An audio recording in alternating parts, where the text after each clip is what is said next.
Avant de recevoir un chien Rasta, voici Bob Morley. Bob Morley.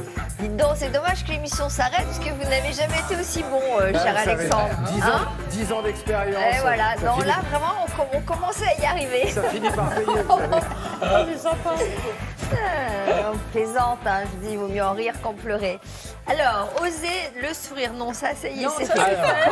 On sait pas, je veux bien qu'on se brosse les dents 4 fois par jour, mais Comment c'est les protéger toutous, les mon toutous. animal Voilà. des parasites? Bah, Alors, oui. Avec Alexandre, tout à l'heure, vous avez vu un exemple de symbiose. La symbiose, c'est quand deux êtres vivants vont ensemble dans une bonne direction. C'est l'oiseau qui fait du bien au chat parce qu'ils s'entendent bien.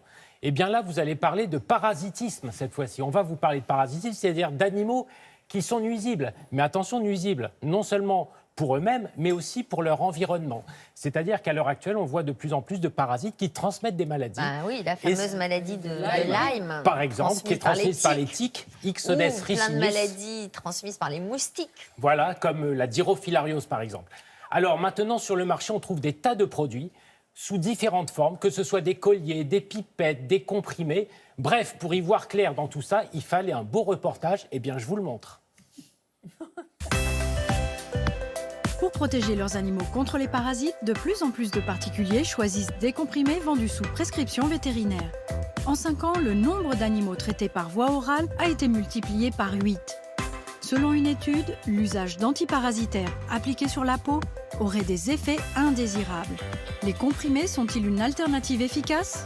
Ce sont des produits qui passent dans l'intestin, qui se retrouvent dans le sang de l'animal. Les puces, déjà dans le pelage de l'animal, vont être tuées dès qu'elles vont avaler les produits. Ça, c'est une efficacité qu'on appelle curative. L'autre efficacité qu'on appelle préventive, c'est que la molécule que avale le chat reste pendant 1 mois dans le sang de l'animal, avec l'avantage que le produit n'est pas sur la peau du chat et il n'y a aucun risque de contact pour les enfants, les parents, les propriétaires d'animaux, ainsi que pour l'environnement.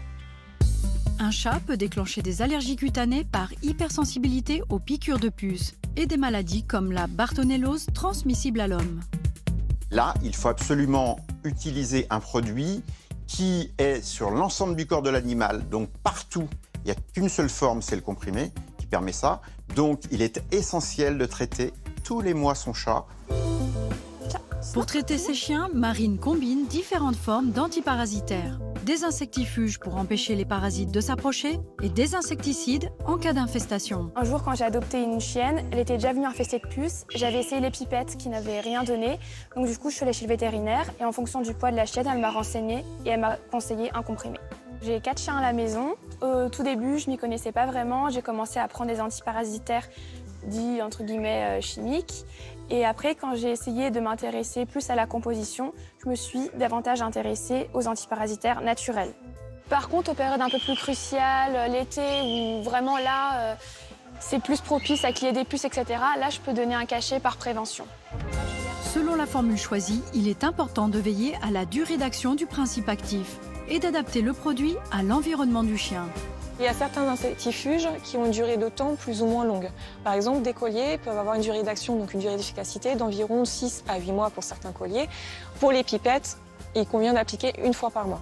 En cas de promenade dans des environnements un peu plus à risque, type forêt, campagne, il convient d'utiliser des antiparasitaires qui combinent plusieurs molécules, permettant de protéger ainsi l'animal contre plusieurs parasites à la fois. Alors, on retient quoi, Yves? Alors, on retient, Sophie, que les produits sont très nombreux et qu'en fait, il faut que le produit soit adapté à notre animal. Alors, il y a des animaux, par exemple, qui sont extrêmement... J'arrive. Il y a des animaux qui sont, par exemple, extrêmement sensibles aux produits chimiques et qui font très facilement des réactions. Ceux-là, il faut éviter les pipettes. Il y a des animaux qui sont aussi Bonjour, sensibles. monsieur. On évite les colliers. C'est un animal? Alors, ceci est un animal. C'est un truc pour enlever la poussière? Non, c'est un animal. D'accord. Il vous a tout pris, tout ce que vous avez sur la tête? Exactement. On a tous les gradients de chevelure entre le maître, le veto et le chien. C'est ça. Alors, si j'ai amené ce chien, Sophie, c'est pour une bonne raison. Oui. C'est que sur un chien comme ça, aller trouver une tique ou une puce, c'est pas du tout C'est évident. pas facile. Alors que sur un chien blanc type est où la Westie, tétette c'est beaucoup plus facile. Eh oui. Alors, il se Alors trouve que le Westie qui est fragile de la peau, il faudra le traiter avec beaucoup de tact. Et n'oublions pas que, et c'est très important de le dire, on doit traiter la peau et pas le poil. Tiens, Est-ce qu'on peut appliquer un peu de produit? Comment on ferait? Par exemple, sur un chien comme ça qui a un poil incroyable, on fait des raies simplement. Mais et attendez, on traite- il est coiffé comme ça naturellement ou C'est son ce poil sont des naturel. dreadlocks? Non, non, non, c'est son poil qui pousse comme ça. D'accord. Alors, Incroyable. vers l'âge de 3 ans, ils ont cette Ça poison. s'appelle comment? Un puli. un puli. Un puli. Et le puli est un chien en fait de mouton. Un chien qui va garder les moutons, qui va les rassembler. Et c'est un chien d'origine hongroise. Alors, Yves, pardon, est-ce qu'il voit clair? alors, ce chien voit clair à travers sa coiffure très particulière. Alors, en ce qui concerne ces chiens, c'est vrai Ouais, que... on m'a dit de ne pas le toucher parce qu'on m'a dit que j'allais me faire mordre. Oui, c'est possible. Alors, est-ce Il que vous peut être pouvez juste surpris. lui écarter un peu les dreadlocks là? On Voilà. voit son museau. Voilà, donc c'est un vrai chien avec des vrais yeux, un vrai museau.